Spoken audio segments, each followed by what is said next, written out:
Thank you, Speaker. We appreciate that very much. I would like to introduce to you Kevin Fedarko. Kevin has a long bio, and I have chosen not to read that. I would rather have him spend a few extra minutes with us telling us about his adventures on the Colorado River. So please welcome Kevin Fedarko.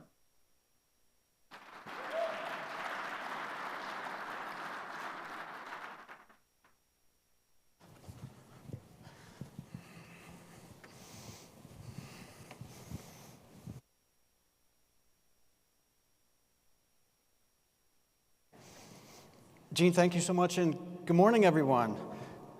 It is a distinct honor to be standing up here this morning.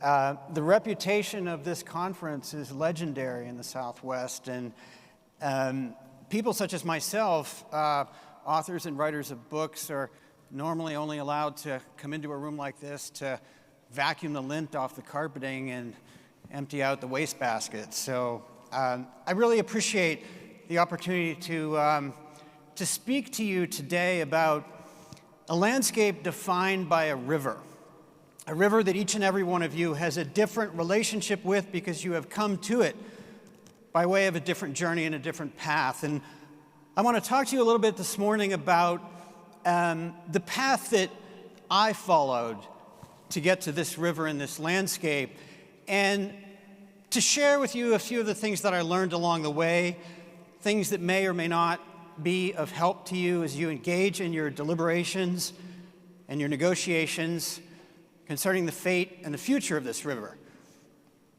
My journey, began in a place very, very different from the Southwest. The city of Pittsburgh, Pennsylvania, in southwestern Pennsylvania, where I was born and grew up. A city defined in many ways by manufacturing and industry. A city indelibly marked by those endeavors. A city where, for the latter part of the 19th and the better part of the 20th century, more than half of the steel that was used to form the skeletons of our skyscrapers and the spandrels of our bridges and the rail lines that knit this country together were forged in the blast furnaces of my city. Forged in a process that had a profound impact on what was the preternatural beauty of southwestern Pennsylvania. And by the time I was born, much of that landscape, the soil, the air, and the water had been tainted and poisoned by the residues of the mines and the factories in such a way that for a young boy it seemed almost impossible to imagine that there were places beyond Pittsburgh where natural beauty still survived. That was an idea that my father countered by handing me a gift when I was rather young. I was only about 10 or 11 years old, in the form of a book that some of you may be familiar with. It's a book entitled The Man Who Walked Through Time by Colin Fletcher, and it chronicles the story of Fletcher's journey on foot through what was at the time, in 1963, Grand Canyon National Park. But it wasn't the words inside of these books that really took hold of me. It was the image on the cover. It was this photograph that Fletcher shot of himself standing on a rocky ledge, gazing out into this oceanic abyss of bare, naked rock and this blue ribbon of water, the Colorado River, flowing along its bottom. That image planted a seed in my mind, the mind of a young boy. A seed in the form of a possibility that there were places you could go. There were ledges on which you could stand, and you could allow your eyes to travel out to the furthest horizon.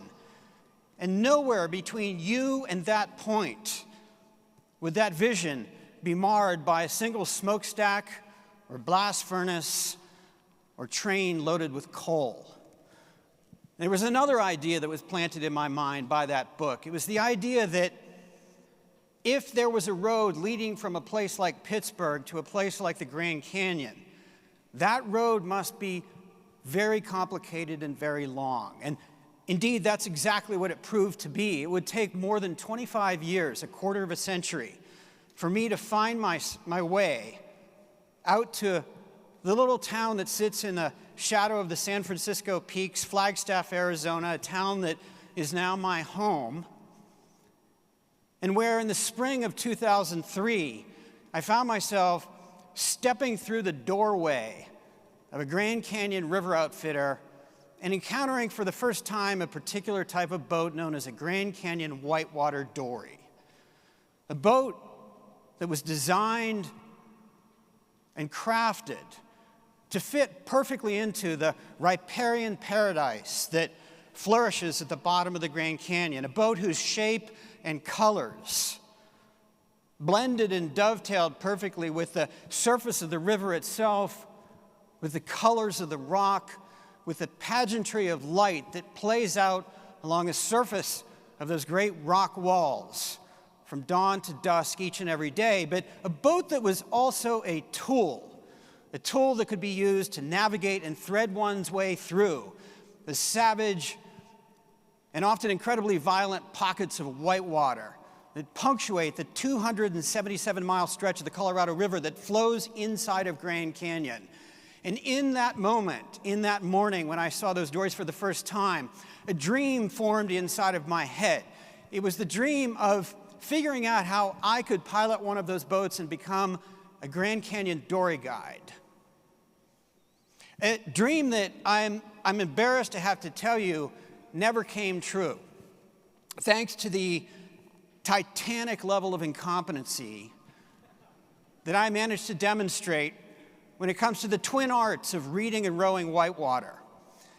I was so bad as a river guide that I was permanently relegated to what we call the baggage pool. These are the bulbous rubber rafts that float behind the dories on each and every commercial expedition through the Grand Canyon, that are responsible for carrying all the gear and the tools and the equipment and the food and the clothing that's needed to sustain a river trip for 2 weeks or 2.5 weeks. And I would never graduate beyond the decks of my baggage boat, which was very appropriately called the Jackass. So this is a part of the story I'm sharing with you this morning that's really about failure. It's about setting a goal and falling short of that goal. But it's also about something else. It's also about what I encountered, what I was handed in the course of pursuing that goal that may have been just as good and, I don't know, maybe even a little bit better. It's something that happened each and every day right around this hour. The end of the day when our trip leader had decided where we were going to pull over to the side of the river and set up camp. The moment after the boats had been unloaded and the kitchen had been set up and the clients had been fed dinner and then gone off to sleep. I'm talking about the moment when the river guides gathered around the decks of their boats to do the only thing they do better than rowing whitewater, which is to sit around and tell stories about this place. Weaving a kind of oral tapestry that includes the history of the bottom of the canyon in the form of long anecdotes and entertaining stories and often giant whopping lies. And the longer I sat on the decks of those boats at this hour listening to those stories over the course of 6 river seasons, 6 summers down there, the more I began to realize that so many of those stories were revolving around and traced back to what was really one epic grand story. A story about a legendary year in the Southwest. The early winter and the early spring of 1983, when, thanks to a series of superstorms, the Southern Rockies saw a snowpack laid down that dwarfed anything that had been seen in the better part of the past half century. A story about how in late May, the temperatures suddenly shot up into the high 80s and all of that snow began to melt and come out of the mountains in one vast, wet, huge, uncontrollable rush. Flowing out of the Colorado Piedmont and drilling into the badlands of southeastern Utah, and all that water was making its way to one place. That 186-mile-long reservoir that we all know as Lake Powell that backs up behind the Glen Canyon Dam. And there was so much water coming out of the mountains so fast that spring that the men And they were all men at the time. The men who were in charge of this structure at the Bureau of Reclamation were kind of taken by surprise as they began to watch the surface of Lake Powell claw its way up the upstream face of the Glen Canyon Dam and threaten to overtop the spillway gates and the parapets. It's a story of how a group of engineers and technicians and managers figured out how to stop a runaway river by, among other innovations, constructing a set of flashboards fashioned from plywood on the tops of the spillway gates, the Glen Canyon Dam, in a rather ingenious gesture that simultaneously bought them several weeks of desperately needed time and several million acre-feet of additional storage inside of that reservoir, while at the same time, they opened up every valve they had inside the Glen Canyon Dam, every penstock, every river outlet tube, even the spillway tunnels themselves. And in the process of doing that, they released 93,000 cubic feet of water per second. They created inside the Grand Canyon downstream and below the dam an absolute maelstrom. Hydraulic features that had not been witnessed in 2 generations by any river guide or private boater. And planting, triggering in the mind of a young river guide by the name of CRWUA, a rather harebrained idea.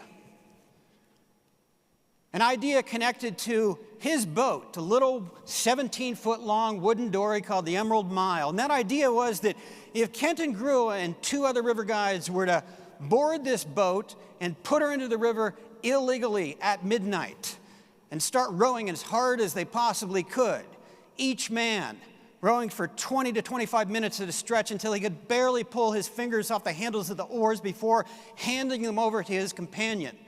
If they rotated around the decks of the Emerald Mile, rowing day and night, if they kept the boat upright and intact, they might be able to do something nobody'd ever been able to do before. They might punch that little dory from Lee's Ferry to the Grand Wash Cliffs so fast that they'd set the standing speed record for the fastest boat ride in history through Grand Canyon National Park. Okay, so that's the story I heard around the campfires, listening to the dory guides during those years when I was trying to become one of them. And instead of becoming one of them, I ended up doing this. I ended up pouring that story into the pages of a book whose title was taken from the dory itself. And although that book is ostensibly an adventure story, really, it was conceived and executed as something a bit more ambitious. It's a love letter. It's a 430-page love letter from me to the hidden world of whitewater and wooden boats at the bottom of the Grand Canyon. And when this book came out in the spring of 2013, I figured I was done with the canyon. I figured it was time for me to do what writers do, which is to produce a piece of writing and launch it into the world like a little boat and then move on to the next thing. But what I did not realize at the time was that although I thought I was done with the Grand Canyon, the canyon wasn't quite finished with me. And that message was delivered to me by a deeply, deeply troublesome individual by the name of Peter McBride, a wildly talented National Geographic photographer and filmmaker with whom I have a profoundly dysfunctional relationship. A relationship that's really grounded in the unfortunate fact that he and I are so fundamentally different as human beings. I mean, I said a moment ago that I'm a writer, and among many other things, that means that I am shy, introverted, socially dysfunctional, and often surrounded by darkness. And Pete is the opposite of all of those qualities. He embodies a level of ebullience that is expressed in his fervent belief that each and every moment needs to be milked as hard as possible for its maximal yield in terms of fun. He is a person who demonstrates and embraces what can only be called a wildly inappropriate style of humor, especially these days. And most irritatingly, he is someone who insists on finding and celebrating a silver lining at the heart of each and every disaster, no matter how bad it might get. If you were to take our relationship and boil it down to its most poetic, metaphoric expression, which of course is Winnie the Pooh, Pete's Tigger and I'm Eeyore. And despite our differences, we partnered up in the early 2000s on a series of magazine assignments when I was not working inside of the Grand Canyon during the summers, each of which was conceived by Pete. And by virtue of Pete's incredibly poor preparation and inadequate homework, each and every one of which turned into a complete and utter disaster. To give you just one example of the kind of things that happened to us, our first assignment, Pete convinced me that we needed to go on a river trip to a very different part of the world, up into the Canadian Arctic, a river called the Firth that flows north through the Brooks Range and into the Beaufort Sea. A river that has to be crossed by the porcupine caribou herd, a massive grouping of 123,000 charismatic megafauna on their way to their calving grounds in the Arctic National Wildlife Refuge, and trailed by hordes of predators, bears and wolves and foxes. And it was our job to document and tell the story of this incredibly magnificent pageant of wildlife. And you would think that two National Geographic journalists would be capable of actually locating 123,000 caribou. Over the course of 3.5 weeks, we managed to find exactly 0 live caribou and 1 set of antlers that I was later informed had actually belonged to a moose. That was pretty bad. Bad enough that I was convinced at the time that I was never going to do another assignment with Pete until he came to me about a month later and said he had a really great idea that was going to involve a lot of fun. Skiing in the Republic of Georgia. And moving from the Republic of Georgia over to its border with Chechnya to do some unskied first descents of the mountains out there. And in order to kind of get me interested in the idea, he sent me a little video clip. A video clip of the kind of skiing that he promised we would be experiencing when we were in Georgia, to kind of get me excited about the whole project and sign on.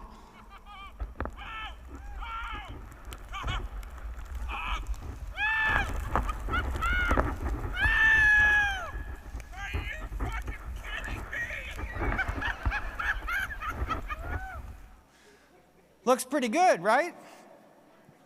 Well, there were a number of problems, starting with the level of poor maintenance and general dilapidation of the only ski resort that we were actually supposed to do our first turns at, swiftly followed by the reception that was awaiting us at the Chechen border. And then there was the matter of Pete's failure to check the weather report, which might have given some indication of the size and magnitude of the storm that was headed over the Black Sea, was about to engulf Georgia in an epic snowfall that would result in so many avalanches that would shut the entire province down, and result in us being entrapped in a defunct bank eating food like this for the better part of a week. And so it went. A litany of disasters, one after the other, all the way through the early 2000s, until just after the Emerald Mile was published, Pete showed up at the doorstep of my home, just to the south of here in Flagstaff, with what surely qualifies as the worst idea of them all. An idea so bad that when I try and form it into words myself, I fail. And so I'm going to bring Pete into the room to explain this idea to you in his own voice.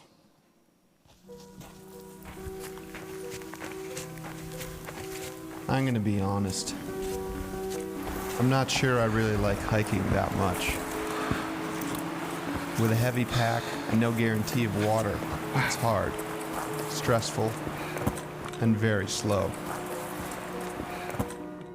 Sure, hiking can lead to some zen-like moments, but not so much if you're lost, really tired, and dehydrated. Yet there's something about the Grand Canyon and its rocky, secret world. It is alluring, magical even. So in the fall of 2015, my friend and author, Kevin Fedarko, and I set out to walk the entirety of the Grand Canyon from east to west. In order to understand the insanity of this venture, you first have to know a little bit about this place.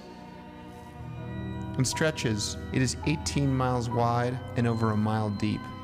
So deep, in fact, you could stack 5 Empire State Buildings, one atop on the other, inside. It is 277 miles long if you're floating the Colorado River. But on foot, by the time you've gone up and back down the numerous side canyons, it's more like 700 miles. Oh yeah, and for most of it, there's no trail. As a result, more people have stood on the surface of the moon than have completed a continuous through hike of the Grand Canyon.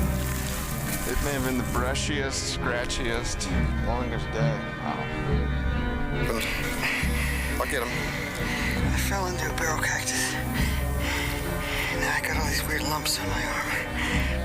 This is wild. Wondering what the hell we've gotten ourselves into. I was told that yesterday would be the hardest day. I don't see any difference whatsoever between yesterday, the day before yesterday, the first day, and today. My body's falling apart. Kevin and I would be the first journalists ever to tackle this hiking lunacy. We plan to complete our mission over a year, watching the seasons change and teaming up with hardened canyon veterans to help us find our way and our legs. We're running low on food. And if we don't keep walking, we're not going to get to our food cache in time. So my big question is, when do I start to panic? Right now. Beyond that challenge, something else drew us on this quest. The Grand Canyon is facing an unprecedented array of pressures from all 4 points on the compass. Development projects are poised to change the integrity of perhaps the most monumental landscape in America.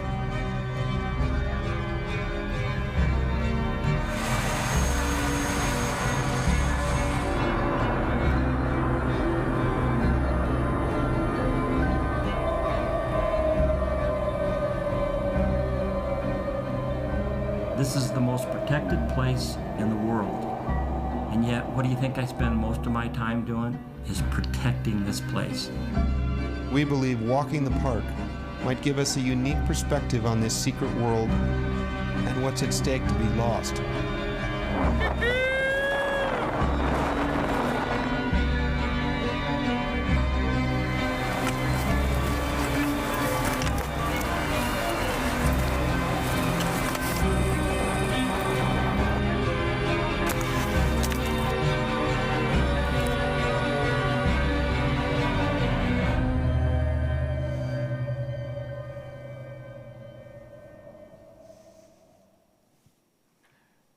So I know what some of you are thinking.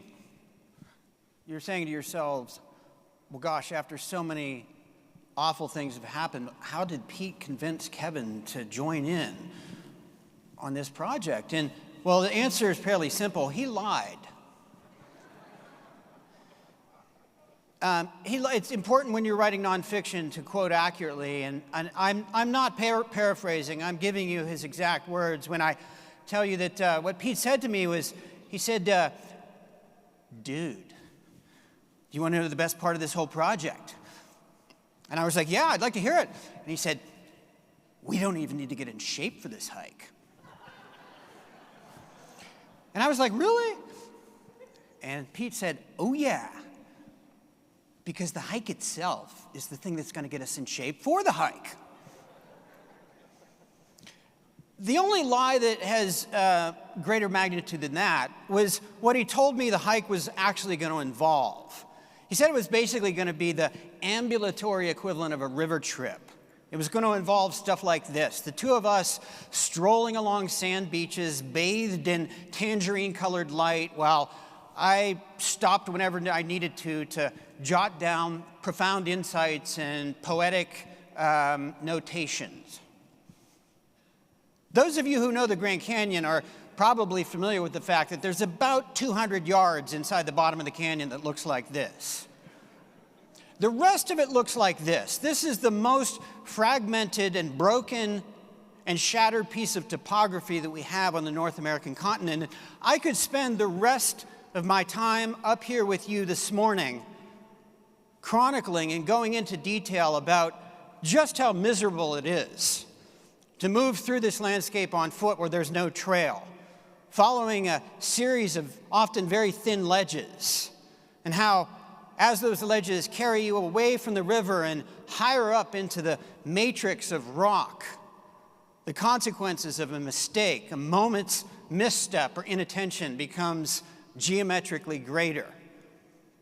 I could tell you a little bit about how up on those ledges you are cut off from the river, and your life depends upon very thin, ephemeral puddles of water called potholes, and you hopscotch from one to the next, knowing that if you fail to find one you're striving towards, but go so far that you cannot make it back to the last one, you will die within sight of but unable to reach a river that supplies 40 million people in the American Southwest. I could tell you about those ledges, about how they give out every couple of miles.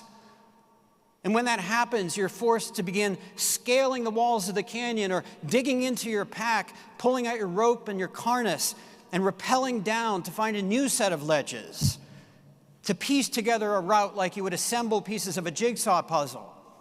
I could tell you about how as you're moving in that manner, you are constantly encountering compelling pieces of empirical evidence that this landscape is very, very hostile and does not like people. That every living creature is intent on biting or stinging you. That even the botany, the plants, is really, really nasty.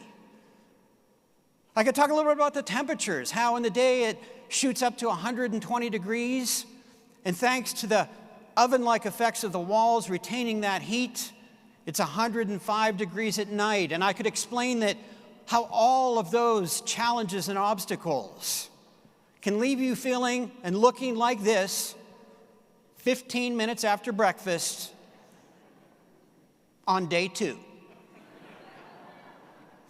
And if you don't see the pain written in Pete's face, surely you can see it engraved in the soles of our feet.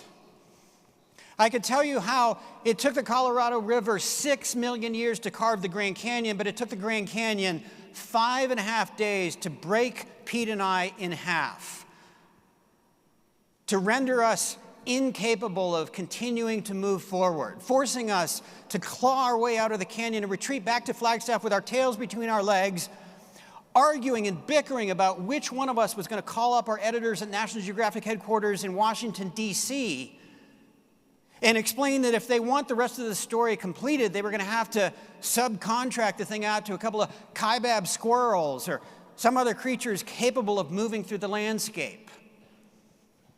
I could tell you about the first of a whole series of miracles that occurred.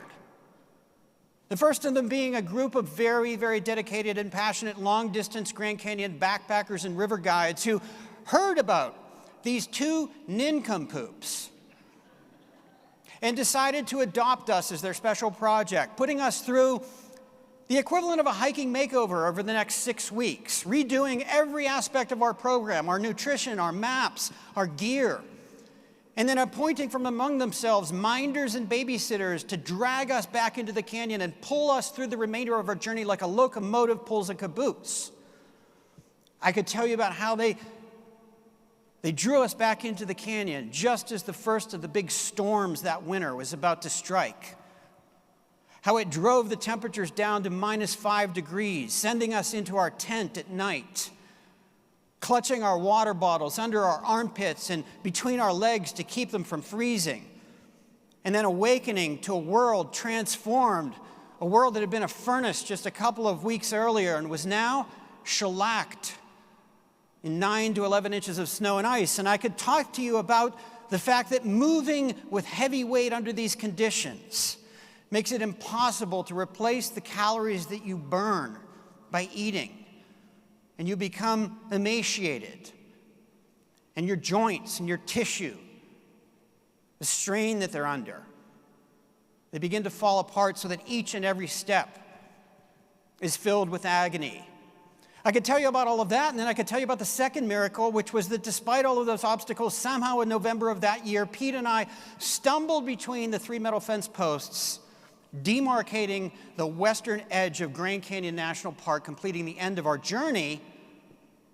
And the third miracle, which was that somehow, despite all of this, our friendship still survived. I could tell you about all of that stuff, but you know what? I'm not gonna. What I want to do today is I want to focus on something else, something that I think might be more relevant for each and every one of you, which has to do with the moments between the pain and the agony and the brutality, the moments of grace that descended on us at odd moments, the moments when the canyon, the river, the landscape itself imparted lessons, ideas, gifts, if you will. I'm going to share 3 of them with you this morning, and the first one is a gift that was given to Pete and I, not just once, but each and every day, right around the very same time that I used to gather around the decks of the boats along the edge of the river and listen to the dory guides tell stories. Those of you who have been in the canyon know this moment, right? It's the moment that just before the sun disappears beyond the rim rock to the west, it takes the upper layers of rock on the walls of the Grand Canyon, the youngest layers of rock, and it paints those layers a molten color of gold. And this moment was my absolute favorite moment each and every day, because it was the moment when it was finally time to stop walking. Time to undo our packs, unfurl the sleeping bags, heat up some food, and then lie back and do what we had not been able to do since dawn, to take stock of our surroundings and watch as the hot glare of the day began fading into the roses and the pinks that trail behind the sunset. And then the other palette of colors that unfolds as this moment surrenders to twilight, the purples, the lavenders, the gentians. And you know, so many evenings, Pete and I were up on these high ledges, 2,000, maybe 2,500 feet above the bottom of the canyon, 2,000 feet below the rims of the canyon. And as we watched twilight arrive, we were able, if we cocked our ears at just the right angle, we could hear a sound that you're not supposed to be able to hear in the middle of the desert. It's the sound of moving water. It's the sound of the architect of the Grand Canyon itself, the thing that carved and polished and honed and sculpted the canyon, the Colorado River, continuing to move through the bottom of that abyss and do its work. And as we lay back and listened to the music of moving water emanating up from the depths, we would stare up into the night sky and we would realize that the heart of Grand Canyon is defined and characterized not by one river, but by 2. Because each and every night, as twilight surrendered to darkness, the stars began to emerge in the sky overhead, in the space between the rims of the canyon, forming a ribbon whose shape, every curve and camber and bow knot and bend, by virtue of being defined by the rims of the canyon, whose shape perfectly mirrored the shape of the river far below, which meant that each and every night at this hour, Pete and I were suspended, cupped in the palm of the canyon's hand, suspended between 2 rivers, one made of starlight, the other made of water. And even that wasn't the most remarkable thing. The most remarkable thing were those evenings when the walls of the canyon opened up and we began to realize that that river of stars, it connects to and empties into an entire ocean. An ocean of planets and galaxies whose vastness and scope are capable of producing a fundamental realignment in one's perspective, because it demonstrates just how tiny, how small, how irrelevant we are. And when I say we, I'm not talking about two yahoos bumbling through the middle of the Grand Canyon. I'm talking about all of human history, all of human civilization. None of it is etched in the walls and the rock of the Grand Canyon. So this first gift, this first lesson that the canyon imparted, if I were to distill it down to a single word, what the canyon was communicating to us and delivering to us was an awareness of one thing: humility.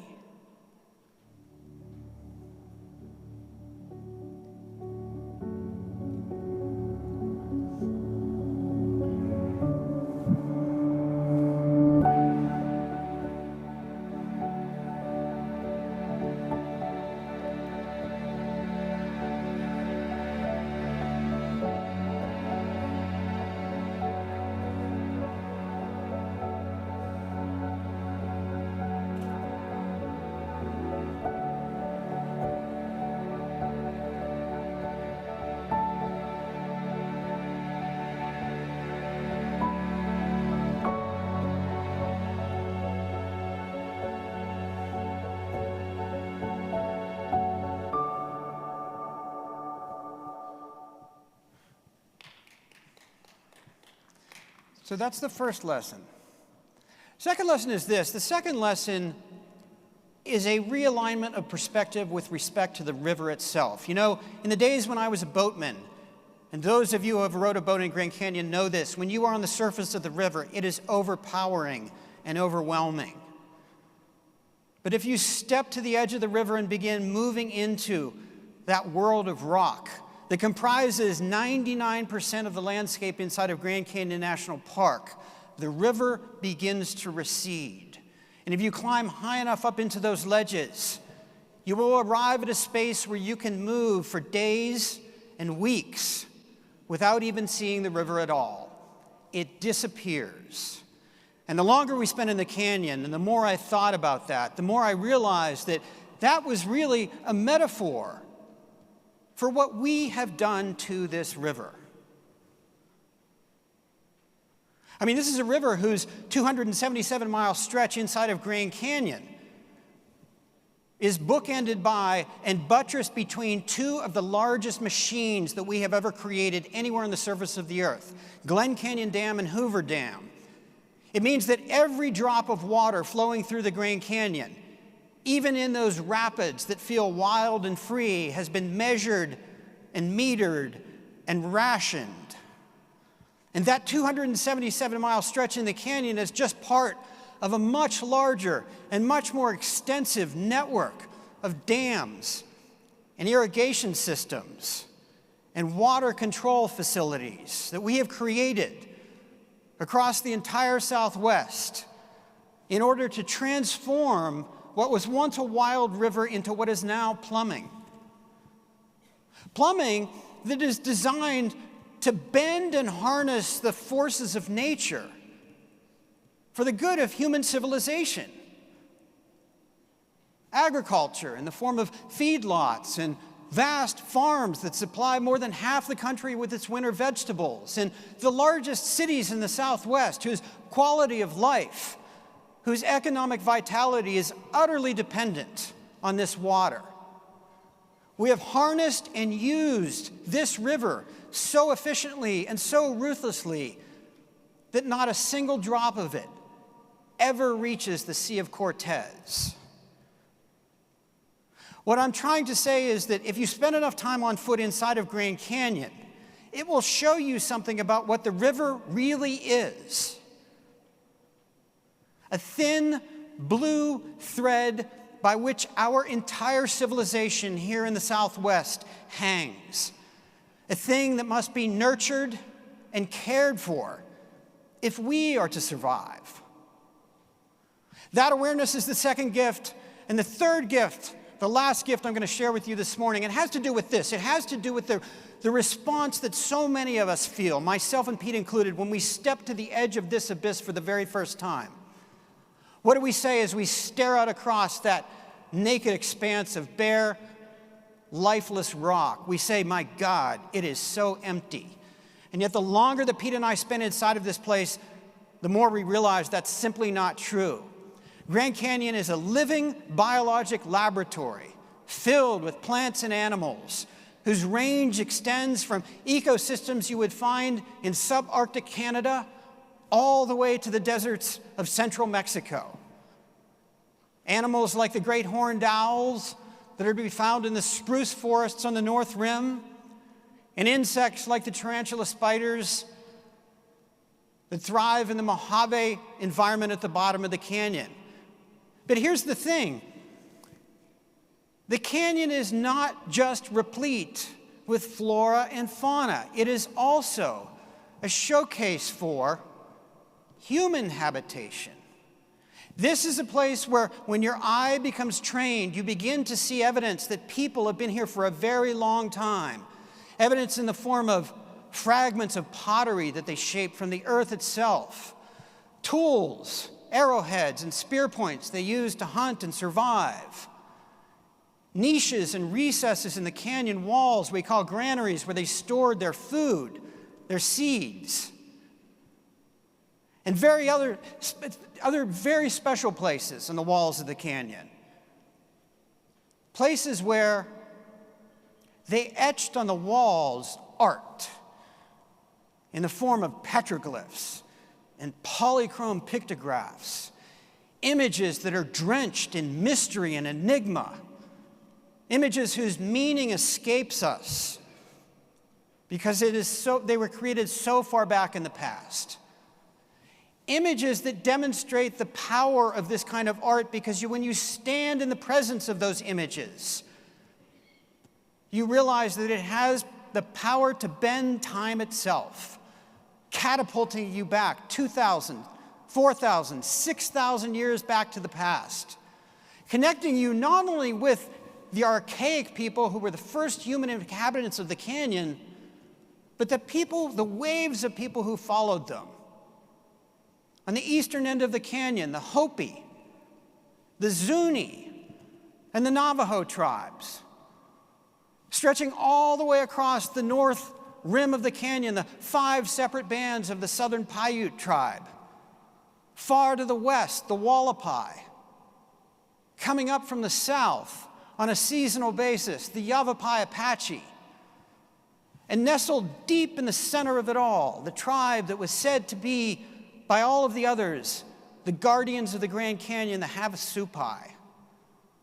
All of these people were part of this environment long before people who look and sound like me, a descendant of white Europeans, ever arrived on the shores of this continent. And their knowledge of this place was encoded in their culture, their language, their traditions.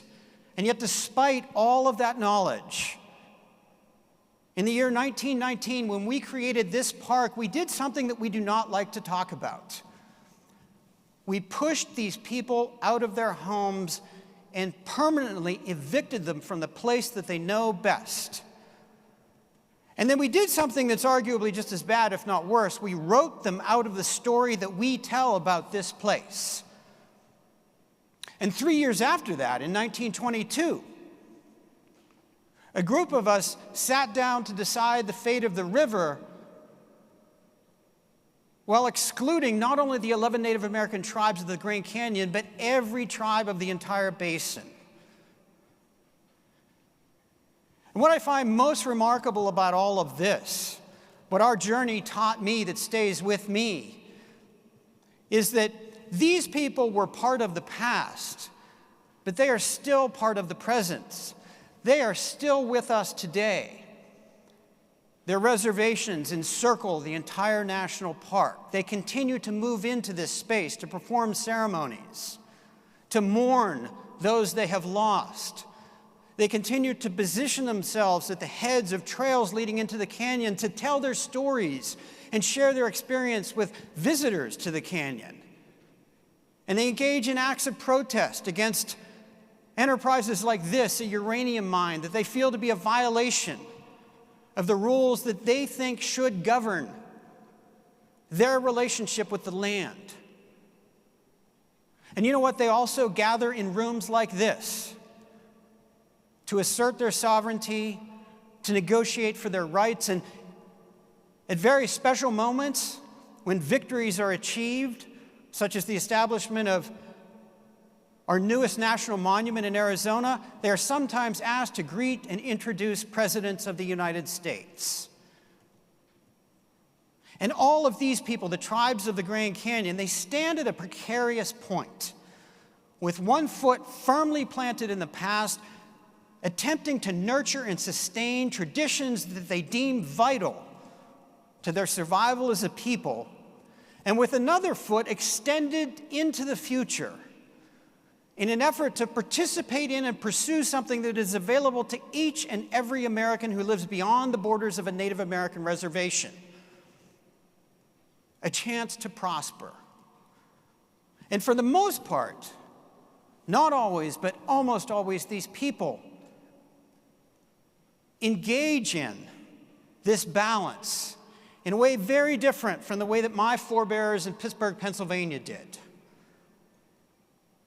They acknowledge that there are certain places in nature, certain parts of nature, whose worth cannot be calibrated and measured in terms of acre feet or units of hydroelectric power or the price of real estate.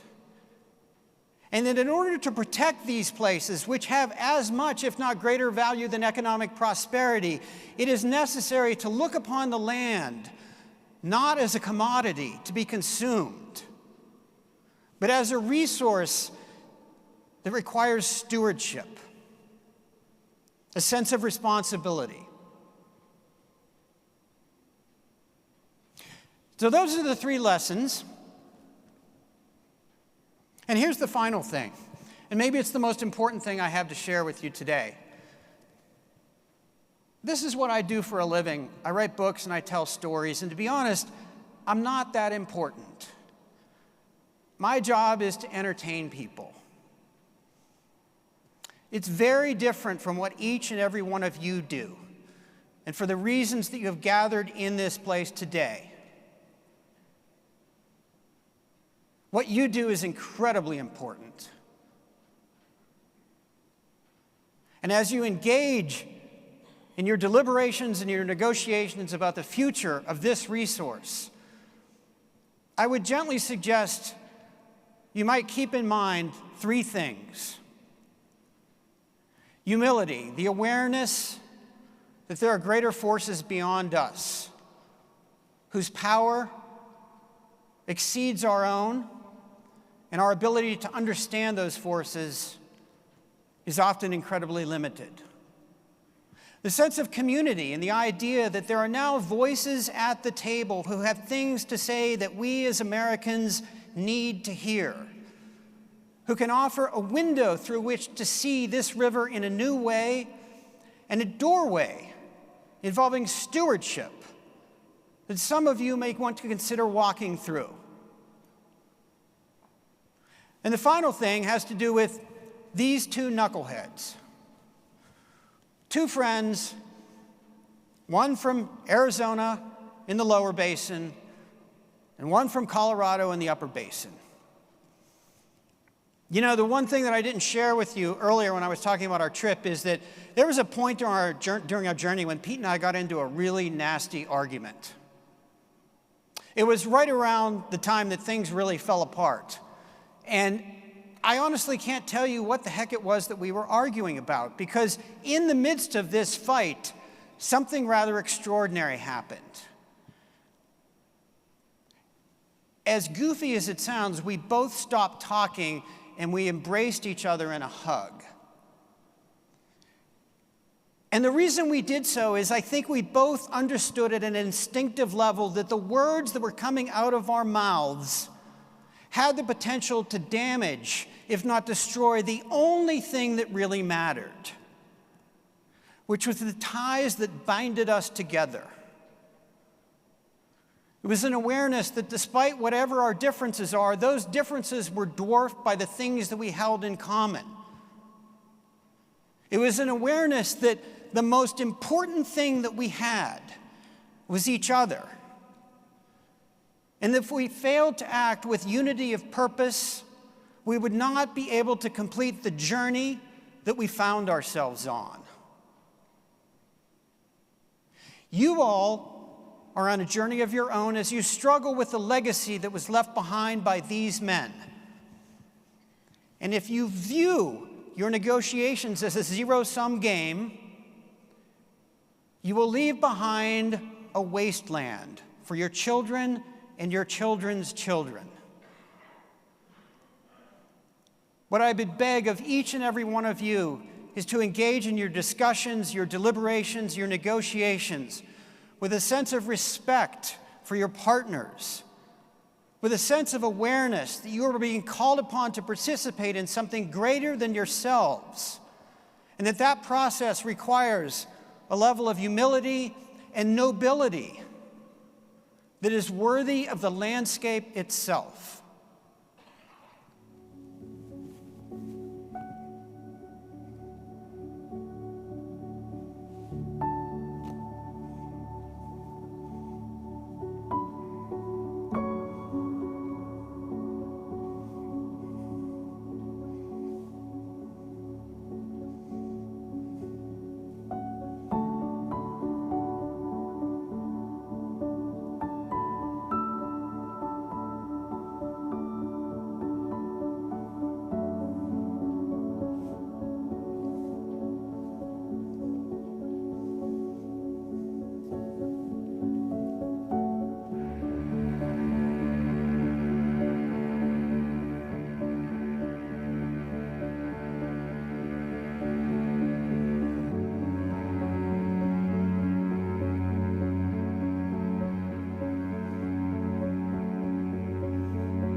Thank you for your time this morning. It's been an honor to be with you.